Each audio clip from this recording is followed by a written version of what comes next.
Hi. So I remember back in September, we were here listening to a talk about South Asian American young men who use basketball as ways to assimilate into American culture. And during that talk, I was sitting here and I was like, I have a really long time before I hit the stage. And the year went on, and that was probably the second wrongest thing I was about all year. The other thing being the Michigan State basketball team going into the tournament. But over the course of the year, we've had a number of talks, both in the fall and spring semester, that have been exciting. They range in fields, they range in disciplines, and I am definitely honored to be a part of this lecture series this year. So, before we start, I always like to give thanks to those who are responsible for me being here today.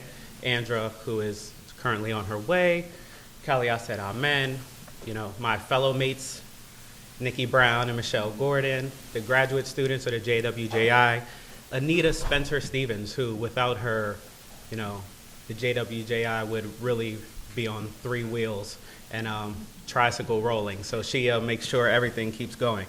And there's also a number of faculty that here currently and here at Emory especially that have made my time worthwhile. Brett Gadsden, Joe Crispino. I'm trying to see who's here. I know Danny LaChance. I've seen him walk in.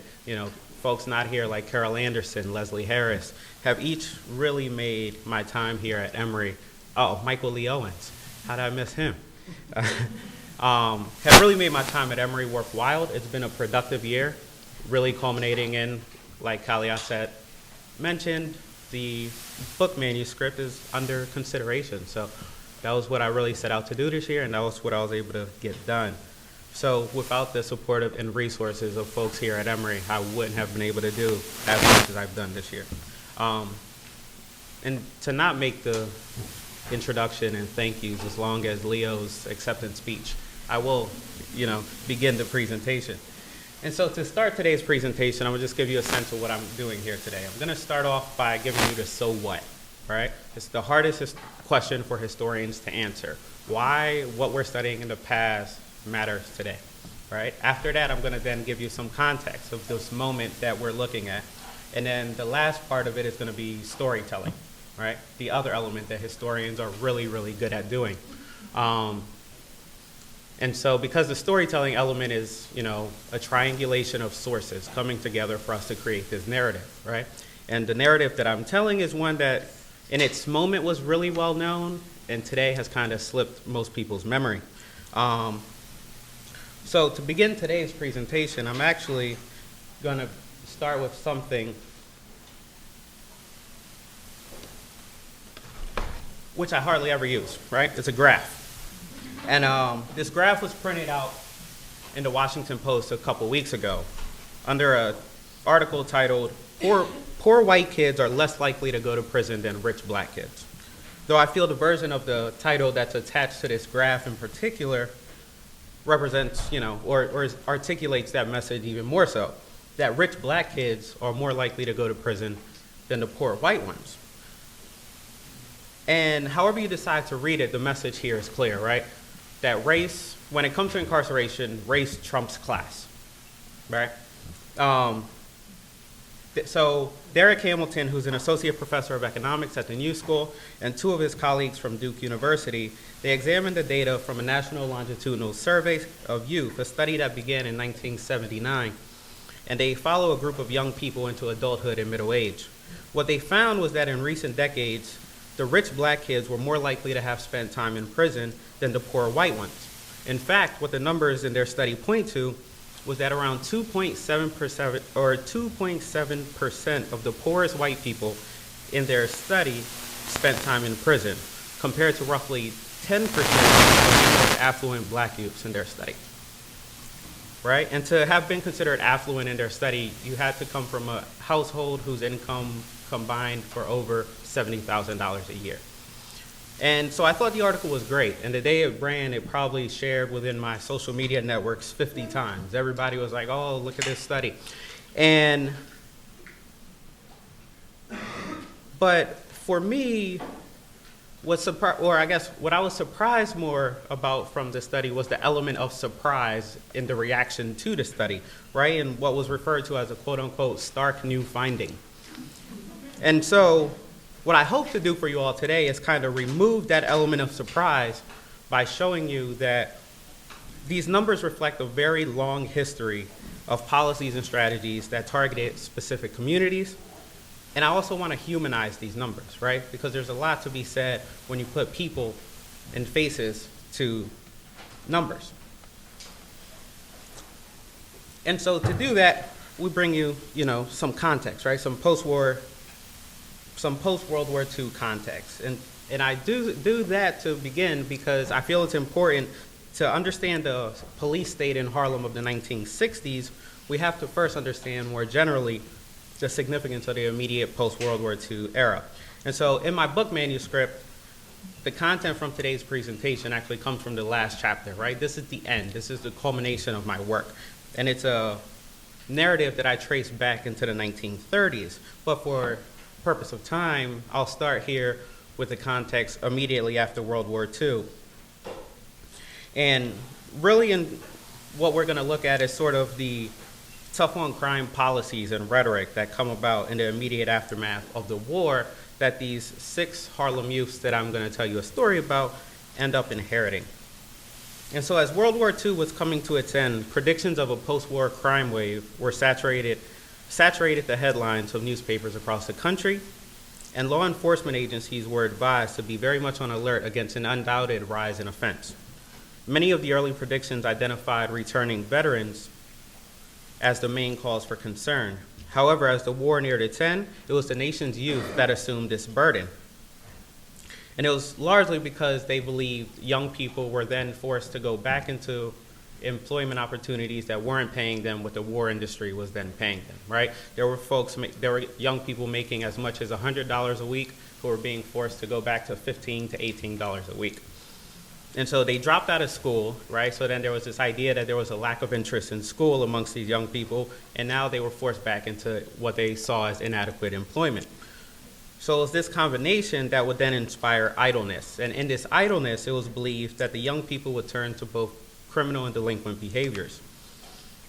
And it's important to note, though, that in that equation, it omitted race, right? This wasn't necessarily a problem that only black youths were going to face.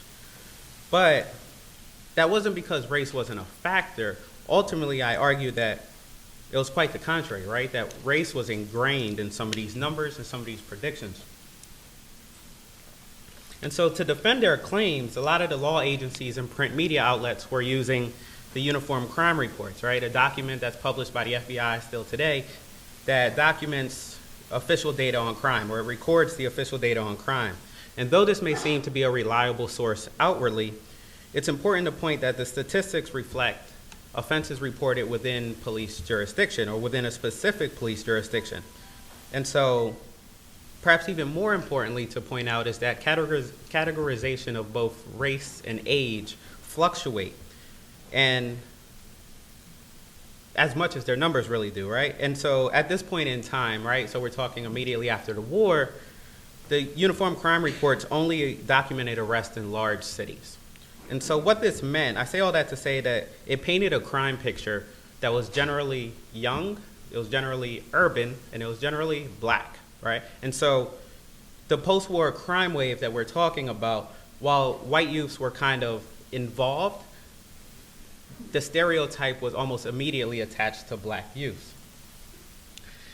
In New York specifically, societal forces concerned with the city's crime rates debated the legitimacy of its rhetoric, its causes, its impact on the community, as well as potential solution and prevention plans. In this moment, black crime discourse reestablished itself under the auspices of progressive ideology that had emerged among many northern, both white and black, racial liberals of the late 19th and early 20th century. Critics and supporters alike vie for authoritative positioning in the debate as youths of color repeatedly bore the brunt of the punitive policies and procedures that followed. The black youths who may have been employed during the war joined a larger segment of those who were not, and they were being arrested in unprecedented numbers, which fueled this perception of crime wave in New York City. And it was these arrest rates, right? Not necessarily the crime rates that contributed to this racialized crime wave discourse. Unfortunately for Black New Yorkers, coverage of the post-war crime wave was spearheaded by crimes in Black communities. And this often called for the application of repressive responses by the police. The media played a part by accentuating the words Negro in Harlem, right? And they contribute to this perception of the crime wave in New York City. Ultimately, New York's crime becomes synonymous with Black crime. And it was the most influential media outlet in the world that was leading this charge. And what they really did, or what they, in terms of the coverage, they lumped all of the crimes together, making it appear as though a great increase in crime had occurred, right? As if there was a spike. But the racial identification of Black persons as offenders in every possible case created the impression that they were the only offenders, right? And it was the presentation of this content as much as the cause that was responsible. But for many Black New Yorkers, including those who wrote for the New York Amsterdam News, they weren't buying it, right? So there's a guy named Carl Lawrence who writes a front page article in the New York Amsterdam News that says that, quote, "The rumors of the crime wave are being utilized to make a case for more policing," period, right? That was his thought. And he attaches the claim to an unnamed detective who told him that, quote, "The downtown papers have decided we needed more help, and so they figured that this was the best way to get it." And get it they did. So by the end of 1945, New York's police commissioner, who had just been appointed by Mayor LaGuardia, brazenly outlines his plans to address the city's crime problem. And like most cities across the country, New York faced a police shortage after the war because a lot of policemen had joined the armed services. But that still didn't stop Wallander from being aggressive in his approach to reman the police force. And according to Wallander, he was going to use, quote, "every damn thing we can to get down this crime movement." And he did, right? He surveys the department to figure out who's not out on the street, right? Who's doing desk duty, who can then be outside running a beat. He assigned the department's quote unquote top flight pistol marksmen off of their duties and sent them out on radio and patrol cars. And then he replaced those night patrol cars with cars that he borrowed from other cities that now carried machine guns and rifles. And finally, he put out a call per LaGuardia's request that the police department was ready to hire anybody coming out of the Army who could pass an examination, right? So you want to talk about the militarization of a police force, we see it right in front of us. Not to mention Mayor LaGuardia, who is, you can see here in this amazing image leading the band, or leading the orchestra, he tells rookie policemen or provisional policemen that, quote, "anytime you walk into a situation in which firearms are being used, be quick on the trigger. You've got a nightstick, you've got a gun. They're not meant to be ornamental. Go in with your gun in your hand, go in shooting." But even so, the assertive police tactics didn't serve as a deterrent. And after 1945 and 1946, there were more persons arrested in 1946 than any year of the previous decade, a majority of which were under 21. And so this is the trend that really continues through the 1950s and what I refer to as the decade of delinquency. The 1950s, though, experienced somewhat of an upsurge in delinquency prevention programs. And we see it at the national level, at the state level, and at the local level. However, the number of youths arrested still continue to rise. And by 1960, persons under 21 years old routinely made up over 20% of all people arrested in the country. And in 1964, the year of the case of the Harlem Six, there were as many people arrested under 21 than were totally arrested in 1954, right? And so we moved one decade, we moved 10 years, and there are as many people under 21 arrested than were totally arrested just one decade prior. And so, because these youth were disproportionately Black, I argue that despite the important moments of progress in the decade of delinquency, efforts to create a fair and impartial juvenile justice system gave way to systematic and institutionalized racism. And this was this police state that the Harlem Six inherited. And people knew that, right? People understood that. It wasn't being done without kind of any response. And on May 29th, 1964, Malcolm X tells an audience at the Militant Labor Forum that, quote, "The police in Harlem, their presence is like occupation forces, like an occupying army. They're not in Harlem to protect us. They're not in Harlem to look out for our welfare." Having just returned from a trip abroad, Malcolm X charges the concerning police state in Harlem, or his charges against the police state in Harlem, reinforce what many claims of Harlem residents and organizations have been saying. But Harlem 1964 was particularly significant, right? The temper of Central Harlem had grown sullen as its residents were faced an upsurge in police presence directly connected to some new anti-crime laws and a hate gang scare. And when you combine this with the political buzz surrounding Harlem, it created an environment that sparked both major and minor incidents between both the Harlem residents and the police in New York City. And so if we rewind just a bit to the beginning of the year, right, in January, Governor Nelson Rockefeller and other top law enforcement officials in the city agreed to terms on two new anti-crime laws. One that we still hear about today in stop and frisk, and another was no knock. And these laws kind of implemented proposals to combat crime as one clarified the rights for police to frisk suspects, and the other expanded the use of search warrants, right? So now you could go into a building as long as you had a search warrant on you without any notice to the occupants of that building, right? You can just run in. And the defense was that if we give people inside the building notice, they have an opportunity to get rid of the drugs or hide policy slips, or, we would give them the upper hand, right? So they wanted to be able to, charge in with an element of surprise. And what they used to back this, again, was those infamous uniform crime reports, right? And what the crime reports reported was that New York City had experienced over 23% of an increase in street crime since the turn of the decade. So the first half of the decade, we see almost a quarter percent of an increase moving forward. And so Governor Rockefeller says that, quote, "In an era in which crime is increasing 4 times as fast as the population, these laws were needed because the uncertainty in the present law and because the police must be provided the sound tools to carry out the sworn duty to protect the public against serious crimes." But again, these laws weren't passed without kind of any remorse, right? There were even what I like to refer to as liberal Republicans and Democratic legislators who were kind of against these laws, right? There were various African-American political organizations. NAACP was speaking out against them. CORE was speaking out against them. And many resident New Yorkers. Nonetheless, they were passed, and ultimately after they're passed, with countless victims, right? And most of these victims being youths of color who become familiarized with the criminal justice system for their first times with encounters with policemen. But New York City's police commissioner wasn't necessarily buying it right away, right? He admitted that in 1964 he had his hands full because these laws impeded the perception of police in the communities, right? Especially amongst communities of color. And he felt that it was adding to the visibility of the police state. But he was aware of that, right? He said that, and he was okay going forward with them because he felt that police were confronted with problems in 1964 that they hadn't encountered just a few years ago.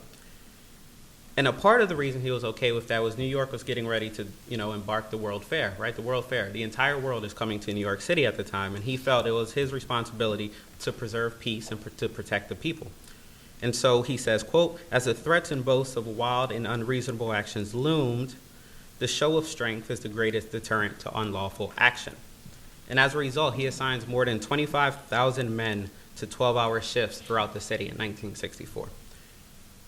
But on the other hand, hordes of police brutality charges show that this wasn't just a show of force, that it was actually a force, an enforcement of that force. And this included the charges that stemmed from the Harlem fruit stand riot, which sparks the case of the Harlem Six. And so here goes, it's warm. Here goes, I'm gonna get comfortable. Here goes the storytelling time. So the incident that takes place on April 17th, 1964 is the case that sparks this Harlem Six case that we are gonna be able to follow for more than 20 some odd years moving forward, right? And what happened at this fruit stand riot was we had some Black and Puerto Rican youths around 128th Street in Lenox, who, if anybody here is familiar with the geography of New York City, is smack dab in the middle of Harlem, right? And the documents reported change over time. However, the one constant remained was that when police showed up, the youngsters who were smacking each other with apples and oranges, they changed their targets and they started throwing the fruit at the policemen. The policemen then apprehended several of the youngsters and they sent out a call for help, to which roughly 25 or so policemen showed up. Several of the eyewitness accounts of this, are pretty disturbing, including one by Wallace Baker, who is one of the Harlem Six, who recalled seeing, quote, some little boys picking up fruit from the ground when 3 policemen grabbed him between their legs and got ready to hit him with a stick. And so Baker explains that he ran over to try to stop them and, quote, 2 of them jumped on me and started beating me for nothing. Baker was then put in the patrol car and handcuffed to his friend Daniel Ham, who had already intervened and who was already under arrest. And he said that he intervened because he wanted to, quote, keep the policemen from shooting these kids. For Baker and Ham, this marked the beginning of a long struggle with the criminal justice system in New York City. For those youngsters involved in this fruit stand riot, the course of their lives significantly changed, right? Once the confrontation ended, several members of the crowd followed the crowd to the precinct, and unbeknownst to the authorities, about 30 youths outside demonstrated and chanted, "Stop police brutality." Outside of the station, this police brutality chant lasted for about 3 hours. Inside of the station, according to their testimonies, the police brutality was actually just starting. Wallace Baker details and says, when they got us to the precinct, they beat us practically all day and night, right? And that night they took us to Harlem Hospital to get some x-rays. Daniel Ham's experience was similar. He said that, quote, they beat us till I could barely walk and my back was in pain. He said they got so tired of beating on us that they just came in and started spitting on us. But the police department denied all of these accusations. But the evidence pertaining to these beatings proved otherwise. The mothers of both Baker and Ham affirmed their sons' testimonies, and that they contacted a black lawyer named George Cena to defend their claims. In a tape-recorded statement with an interviewer from Harry U, Miss Baker remembered going to the hospital to, quote, sign for Wally because they thought they had broke his neck. Right? Miss Baker described that his neck was over one-sided, he had a patch right across his lip, and his face was swollen. Daniel Ham's mother, who was unaware of the disturbance that led to her son's arrest because they didn't call her, said that when she was finally permitted to see Daniel, she remembered, quote, he couldn't pull up his pants. He had a blood clot on each leg. Their attorney, Cena, used this evidence to plead their case for release. The next morning, Baker and Ham show up wearing all of these bandages to court, to which the judge dismissed the brutality charge and told their attorney to take this complaint to Police Commissioner Michael Murphy. The young men were forced to post $500 bails for their roles in the fruit stand riot, and they were eventually paroled into consideration of their mothers. Unfortunately for Baker and Ham, they and 4 other friends were rearrested within days of the fruit stand riot. This time, they were being charged for the murder of Margaret Sugar, a white secondhand clothes dealer in Harlem. Such allegations bestowed on these black youths incited racial and political disarray throughout New York City. Throughout the presentation, you're going to see various portraits or images of these boys' mothers. And most of them actually come from a study, or I don't want to call it a study, but a book that was put together in defense of the young men, right? And the mothers get together, and I'll talk about this here shortly, to organize. And in so doing, they were each able to kind of take very, very similar portraits to be used in this book. So in a report from Occupied Territory, it was a James Baldwin piece of writing that resurfaced not too long ago. James Baldwin writes, quote, the police were afraid of everything in Harlem. This means that citizens of Harlem who, as we've seen, can come to grief at any hour in the streets, and who are not safe at their own windows are forbidden their own air. Baldwin's articulation of living in occupied territory poetically described what many black New Yorkers were experiencing in the mid-1960s, especially the black youths. People close to the case, like Baldwin, believed that the pursuit of these 6 youths started even before the fruit stand incident. And because of, they believed that because of these new anti-crime laws, the heightened police state in Harlem was attracted to certain behaviors and certain actions. And these weren't only political actions, right? So obviously there was a rise in boycotts and strikes and rent strikes and picketing and demonstrations, but they were also included innocent acts of adolescence. One of the most popular hobbies in the time in Harlem was pigeon fancying, right? And so what that was these young people would actually train pigeons on the roofs of residential buildings in Harlem as a hobby. And one youth who was not connected to the Harlem Six explained to a New York Times reporter that, quote, he hated police because they took our pigeons, period. That was it, right? That was his reason for hating the police. And the youth told the reporter that about a confrontation with policemen who accused him and his friends of, quote unquote, hiding bricks on the roofs, right? And we're talking literal bricks here, not, the more commonly today known bricks. And all of the Harlem Six, though, were actually pigeon fanciers, right? Though there was no account of them having any run-ins with the police because of this hobby, they did know about some of their friends who did.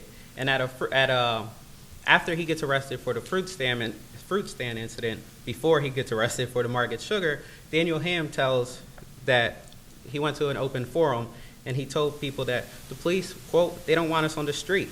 And that was a message that they all heard loud and clear. So then, again, within days of the fruit stand incident, these 6 youths are then rearrested, right? The New York Times prints the first story on the account of Margaret Sugar's death under a headline, quote, 3 youth seized in a Harlem killing, a racial motive against recent assaults is investigated. The writer goes into detail about 3, quote unquote, Negro youths who were arrested in connection with the fatal stabbing of a white Harlem shopkeeper and the wounding of her husband, Frank. Frank, who was able to, survive the incident, tells his account of the story in this first article. He said that, quote, when one of the youths asked to see his suit, Miss Sugar told him that they didn't have it his size, to which the youth then drew a knife, stabbed her in the heart. The commotion in the store caused the adjacent drugstore operator to come in and to see what was going on. All he remembered seeing was 5 youths running outside of the store. The following morning, Ronald Felder, Walter Thomas, and William Craig were arrested and arraigned on charges of felonious assault and a violation of the weapons law. The homicide charge was open until they could figure out, quote unquote, which boy did the killing. And coverage of the assault continued the next day when they printed a photograph that you see here of young Robert Rice and Daniel Ham, attached to an article that connected the youths to the death of Margaret Sugar. Martin Arnold reported that although 5 teenagers have been arrested, a 6th was being sought, and the police issued an alarm that spanned a 13-state radius in their efforts to capture the 6 youth. But to their surprise, Wallace Baker actually turns himself in the next day with his lawyer, George Sena. So now with the 6 youth officially in police custody, perhaps the more important questions come up. Why were 6 youths being arrested, indicted, and arraigned for the murder in which the police said was, quote, committed by one stroke of one knife in a human heart by one bloody hand? Why so many? And there are several theories that you can come up about why we hear these kinds of cases, right? We hear about the Scottsboro Boys. We hear about the Trenton Six. We hear about, even more recently, the Junius Six. There was a case here in Georgia that I actually just learned about there's always this kind of grouping, right, of young blacks in particular accused of doing one crime, right? And a multiple accusation, I argue, can fix it fixes an ugly stain on a whole race or a whole nationality of people. Otherwise, it would just be a random act of violence, right? And that's not what they wanted this to be. The novelist Truman Nelson, who published a great deal in support of the Harlem Six, wrote, quote, whenever a crescendo of racist fear and guilt begins to build in the white community, it seems that it must always be resolved by a frenzied hue and cry. Right? Brutal arrests and hysterical trials of multiple black defendants accused of a crime so monstrous that the whole apparatus of the state, backed by a totally terrorized and convinced opinion, can be brought into a direct onslaught against them. In the case of the Harlem Six, this couldn't be more true. From the onset of their arrest through all of the events that followed, they experienced harsh treatment from the various state authoritative figures that they encounter, right? The police, their lawyers, the courts. And all of it reinforced their notions against the unjust powers of the state. Aside from Wallace Baker, who turned himself into police custody, the other 5 youths were all arrested by an enforcement of those no-knock laws. Miss Craig, who was Willie Craig's mother, remembers that on the night of April 29th, 2 months this is also important, right? I don't want to read it in passing and kind of miss. April 29th was 2 months before these laws were even supposed to be enforced on the books, right? These laws aren't supposed to go into enforcement until June of that year, right? They're established in January to be enforced in June. This is April 29th. April 29th, 2 months before the laws are set to become official, Mrs. Craig recalled hearing a noise come from the roof. So she opens her door to look out and sees roughly 20 men, both coming from up the stairs and down from the roof. One walked to the door and he asked if Billy Craig lived there, to which Miss Craig responds, "Billy Craig? There's no Billy Craig, but there is a Willie Craig that lives here." But William was actually out running an errand. But this didn't prevent the policemen from going into the house, raiding the room, and actually staying there waiting for Craig to return. The others left, and about 45 minutes later, one comes up the stairs and says, "We got him." William's mother followed the police officers back to the precinct, where she waited for hours for any questions to be answered. She ultimately was told by a detective that she needed to, quote, "go home, get some rest so you can be in court in the morning, because we're keeping these boys." She remembers saying, quote, "I didn't know why they were holding them, no more than just as an assault. I couldn't think of anywhere I could go for help. I felt everything was hopeless." When she arrived back home, her daughter and her neighbor told her that she saw the 3 boys on television and that they were being arrested for murder. Each of the 6 mothers, including Baker's mom, shared similar stories that day of their son's arrest, and who were all now facing death sentences. Mrs. Rice, Robert's mother, who was said to have weighed 152 pounds before her son's arrest, dropped to 125 pounds within a month. She remembers, quote, "I haven't been able to eat a meal since all of this started. All I do is smoke and drink coffee." Miss Rice told Selma Sparks, a feature writer for Challenge, who interviewed the 6 mothers to reveal what it felt like to be a black mother in a white world when your child was being framed and tortured. Sparks' interviews were published in a pamphlet titled "A Harlem Mother's Nightmare." And this organization gets together to pass out these pamphlets to raise awareness and money to help defend the Harlem Six. And they promoted the pamphlet, and it was through this pamphlet that the case ends up kind of attaining this national and arguably international attention, and a campaign starts to free the Harlem Six. And it was their mothers that led the charge. Then Truman Nelson writes a published account of the mother's experience in early media coverage of the incident. And this is really where we have the national conversation established to create publicity and public indignation. Nelson, a white northerner, held little qualms in what he knew to be was a racial incident. Quote, Nelson expressed, quote, "If 6 Irishmen kill a Jew, if 6 Jews kill a Pole, if 6 Poles kill a Negro, if 6 Negroes kill a white, the guilt is flung in the face of the whole people." In the case of the Harlem Six, Nelson believed this was the case, he believed that this was true. But the work wasn't without its skeptics, right? There were various black writers who wrote into Beacon Press, who eventually picks up the book in 1965 and starts publishing it. And they described Nelson's work as frank propaganda, right? They said, one unnamed writer professed that, quote, "The book only succeeds in demonstrating to a white reader how far removed he is from the kind of justice, the kind of law, and the kind of police that only a Negro knows." And this was certainly true, right? However, in his time of writing and thinking about what Nelson was doing, he never proclaimed to do more than just expose the injustices of the 6 youth that the 6 youth face. And actually what I was able to kind of track down was the funds that he received from the book as it was self-published, because it was self-published before Beacon picks it up. All of the funds were actually donated to the lawyers involved in the case.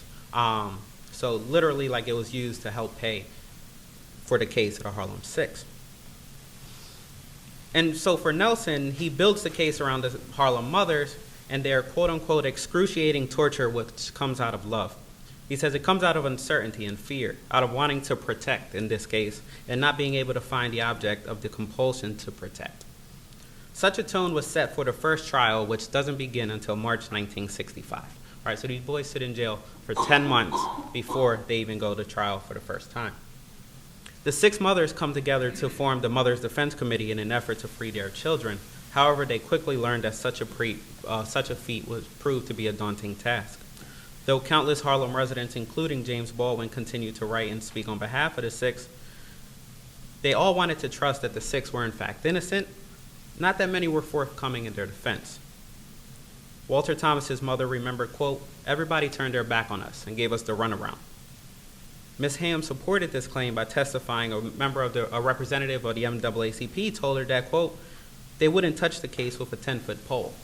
Even George Cena, who had got them out of the fruit stand incident, denied the role to defend their six against the case against Margaret Sugar.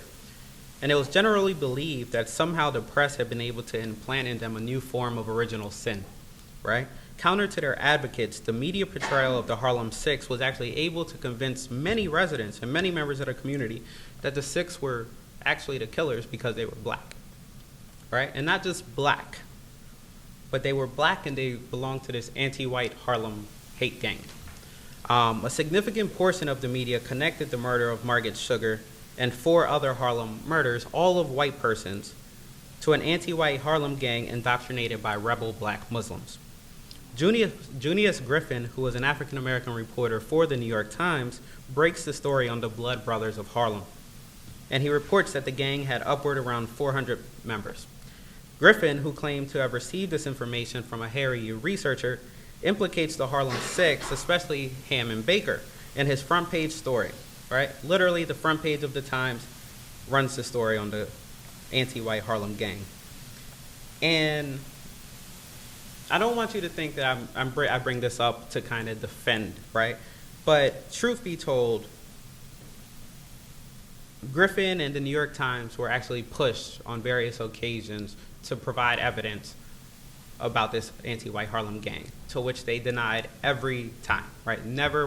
They didn't want to say who gave them the interview. They didn't want to come out and say, where we got, who the unnamed kind of interviewer was, or what was actually being done to figure out, where this anti-white gang was coming from. And many African-American organizations and their leaders who were unsure if the gang existed admitted that they wouldn't be surprised if such a group did. All right. Marshall England, who was chairman of New York's chapter of CORE, wrote that, quote, "This is an indication of how far the white press will go to create hysteria." And in the end, it was though the gang's existence eluded all evidence, the damage was done. Largely because of Griffin's articles, the Harlem Six faced questions in their initial hearings, such as, "Are you a follower of Islam? How did you get your ex? Where do you fellows practice karate?" The assistant district attorney, Robert Lehner, even asked Daniel Ham correctly, quote, "When Rice called you brother, what did he mean?" To which Ham told him, quote, "Just something new that come out in the street. Instead of pal, it's brother, period." But there was little doubt that the implication in these questions was directly tied to that the Harlem Six belonged to this quote unquote blood brother gang. And the lawyer who signed the notice of appearance didn't do anything to defend this, right? So then the moms were determined, right? They wanted to figure out what kind of defense counsel they can put together. They just didn't know where to begin, right? Ms. Baker acknowledged that, quote, "We didn't know where to go. We didn't know where to turn." Their next option was to go to Bill Epton, who's in the bottom portrait here, who was a black communist who at the time was the head of the Harlem Defense Council. He was an ardent opponent of no-knock and stop-and-frisk, which he referred to as the northern version of black codes. Epton was hesitant to take on the case out of fear that Rockefeller, Wagner, and Bull Murphy would use his radicalism against him. But he did, and even though he actually denounces his affiliation to the Communist Party in '64, that stigma was still prevalent. But Epton did suggest that they talk their situation over with Conrad Lynn, who's the guy we see in the top. Conrad Lynn was a civil rights attorney who had recently defended Epton on a charge of illegal assembly. Right? He was known for his oratorical power, his compassion, his openness, and above all, his quote-unquote righteousness and prophecy. Lynn seemed to be the perfect fit, and he agreed to assemble a group of distinguished attorneys that included Mary Kaufman, William Kutzler, Sam Newberger, and Gene Condon. And he said that he accepted the case because he believed that, quote, the so-called blood brother murder is one preeminently showing the influence of dominant prejudice against the minority which is deprived of defenses. He said that the prosecution was dependent on the existing state of prejudice about the conviction, and he placed his faith in the mother's testimony and accepted the task at hand. But because there was already a lawyer appointed, a court-appointed attorney, the court invoked the ruling that denied Lynn's group the defense. And in response, Lynn's group immediately motioned to the Supreme Court for a writ of habeas corpus to free the Harlem Six, upon the grounds that they were being denied their right to counsel. But the judge was unwilling to fold, and he ultimately dismissed the plea, convinced by the Attorney General's argument that, quote, if you let these people pick their own lawyer, pretty soon the indigents in the hospitals will be picking their own doctors and surgeons, period. While Lynn and his team continued to fight the legal battles, the mothers returned to the streets of Harlem, what they considered the only human part of the city. And they searched out public platforms to explain their sons' situations. They spoke out at meetings every Saturday with the support of the Harlem Defense Council, and some days they raised $40 to $50. All of this money, again, was to help fund the legal fees and court expenses. James Baldwin continued to use his international platform to advocate for the six youth and to actually keep the case in the public eye. From his debate with William Buckley Jr. at Cambridge University to his report from occupied territory, he remained, again, he was committed to not only keeping the story alive, but actually advocating to get these boys released. He wrote in a letter to his brother David, quote, my activities on the part of the Harlem Six are bound to have repercussions, if they have not already. I suppose you saw my report from occupied territory in the nation. I've also drafted a petition. The petition is really a 2-page version of my report for international attention and for signatures from people, prominent or otherwise, from all over the world. End quote. Additionally, Baldwin actually delivers a speech demanding an economic boycott in support of the Six. So he tells, in front of an audience at the Village Theater in Lower Manhattan, that, quote, these youths are now ending their childhood in prison, and they may end their lives in jail. If we cannot reach the American conscience, we must find a way of intimidating its self-interest. His call was not alone. The funds continued to come in, and Lynn's group finally was able to achieve their first feat. A little more than after 3 years,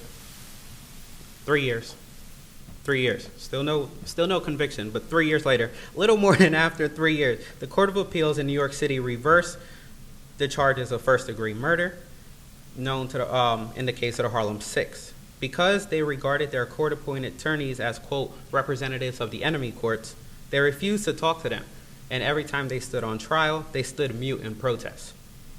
This, combined with the fact that statements and confessions were put into evidence from third parties, exposed the constitutional infirmity of the case. Though some found the reversal controversial, this prime error resulted in a new trial for all. And a retrial mattered here for various reasons, right? First, and perhaps most importantly, they were no longer subjected to the attorneys appointed by the court, which meant that Lynn and his associates could now, 3 years in, take over the case. Secondly, from the time the Six were convicted in '64 to the retrial, the death penalty underwent a number of changes in New York City, or in New York State, really. And so, but no change was perhaps more important than the new laws prohibiting the death penalty for persons under the age of 18 when a crime was committed, and it did not impose the death penalty when, quote, substantial mitigating circumstances existed. So I say all that to say, instead of the electric chair, these boys were now just facing life in prison. Take that for what you will. And then finally, the order of the retrial meant that by this point, they were to be tried separately. In particular, because Rice and Ham had confessed to stabbing the Sugars, each was set to face a jury of their peers, and then a joint trial was set for the other four, who, quote unquote, stoutly maintained their innocence. For sake of time, I'll spare some of these details on the trials, yes, plural trials, and point out what's kind of more important here. So it's important to note that the Court of Appeals reversal also led to sort of a new emergence of support of the Harlem Six. Because Rice and Ham were now tried separately, the public started to follow the quote-unquote Harlem Four case closely. Following 3 mistrials, which all resulted in hung juries, relatives and supporters demanded the removal of the Assistant District Attorney, Robert Lehner, who had now been working this case for more than 7 years. Ossie Davis, a well-known black actor and activist, called the case an outrage, and he called for the Harlem Four, who, quote, have been denied bail since their arrest 7 years ago, to be released immediately and renounced of all charges. Various petitions supported this call, including one signed by countless psychiatrists, psychologists, social workers, and psychoanalysts who believed another trial would impose unbearable psychological stress on these young men. And there was also a new reporter assigned to the case by the New York Times. Her name was Lacey Fosberg, whose first article on the Harlem Six reintroduces the case 7 years later to a relatively new audience of readers, right, who may have lost track over the years. And though perhaps, I think most notably what's important to know about Fosberg's reporting of this case was that any and all connections to an anti-white hate gang were now absent, right? The case was presented as, quote, 6 teenagers who were part of an unholy plot to kill proprietors. And she also made an effort to somewhat humanize the defendants. There was mention of Walter Thomas's 9-year-old daughter, who had spent the last 7 years of her life with her dad behind bars, as well as Willie Craig's poems that were exhibited in the County Cullen Library in Harlem.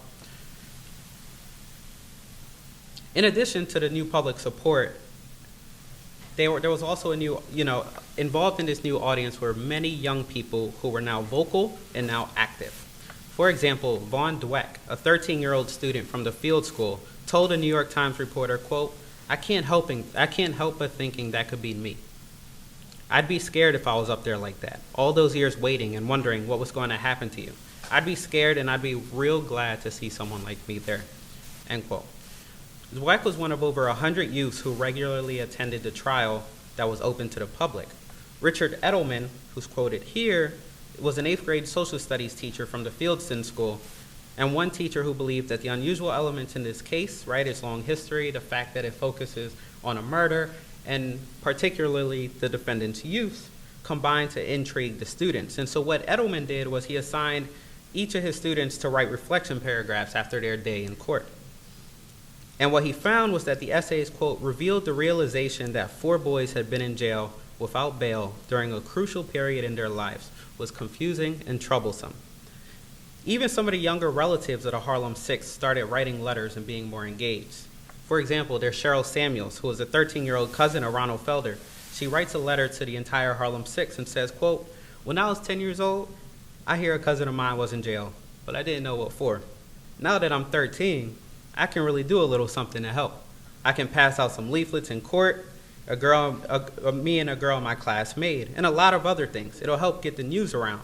For Lynn and Kunstler, this was a gold mine, right? So not only did they now have the support of a more lenient New York Times reporter, but they also had young kids showing up to court day in and day out to help boast their defense. But it wasn't enough. Not enough to free the 6. In fact, it wasn't until a key prosecution witness named Robert Barnes Jr. comes forth and he tells his probation officer that his testimony against the Harlem Six was a lie. The defense then called for an immediate release of the 4 defendants and in a thorough criminal investigation of the findings. The 4 defendants were ultimately reduced bail and were released from the Manhattan House of Detention on March 31st, 1972. But by the summer, they were summoned for another trial.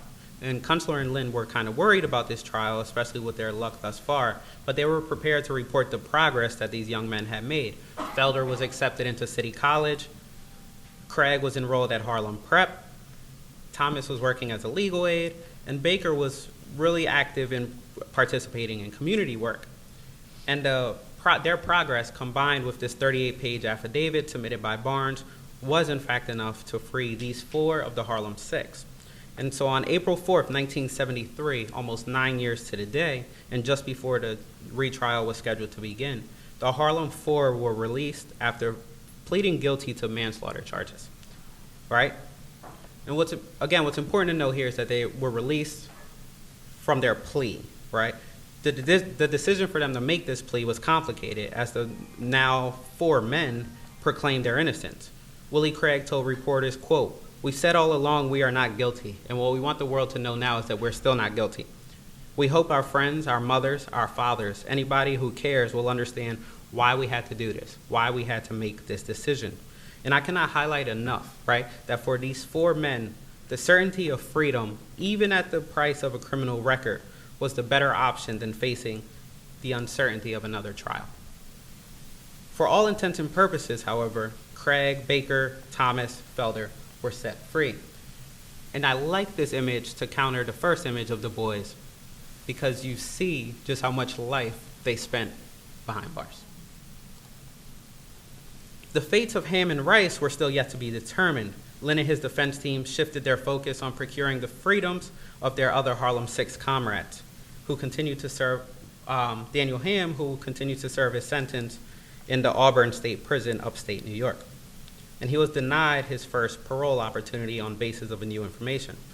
However, and we'll fast forward this so we can get some questions in here, Ham ultimately, it was a combination of a plea that went out into the community and what the court or what the lawyers were able to finally convince in court, and Ham was released in 1974, right? So he comes out just 1 year after the four.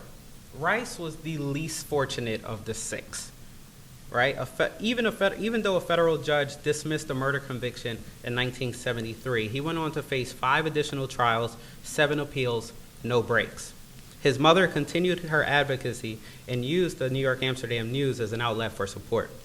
She wrote an appeal to the Harlem community to help free her son, which was printed, and she urged in the New York Amsterdam News, and she urged the New York governor at the time, Hugh Carey, to grant her son clemency. Having spent now 12 years in prison, Rice was the only one of the Harlem Six still behind bars. Unfortunately, the block of Miss Rice's plea and the tireless effort of Lynn and his defense team, clemency was not granted. Rice continued to serve his sentence, went up for parole in March 1988, and was finally released in November 1991. So to close, I want to share briefly what, in a note to Willie Craig, right, or from Willie Craig to Wallace Baker. He wrote Wallace, and he said, quote, "Your concern for the children brought about a change in your life. You, Wallace, was caught in the middle of hell's front door when I tried hard to fight my way to your side. But the ocean of blue uniforms stopped me in my tracks. Even years after the fruit stand melee, Craig admittedly remembers every detail of the incident because, quote, the effects of those blows changed both of our lives. As black youths growing up in post-war Harlem, the odds were already stacked against them, but they knew that, right? And they also knew that the struggle would not end with them, nor with their grandsons. Craig wrote on the state of the justice system in America, quote, I am well aware that it's not justice, and I'm sure it's not equality, but through it all, the Harlem Six maintained strength to fight the struggle against racism, fascism, oppression, injustice, and exploitation. Today, such a tale of black youth deferred in a city within the city, for all of its particularities, has become one all too common. Thank you.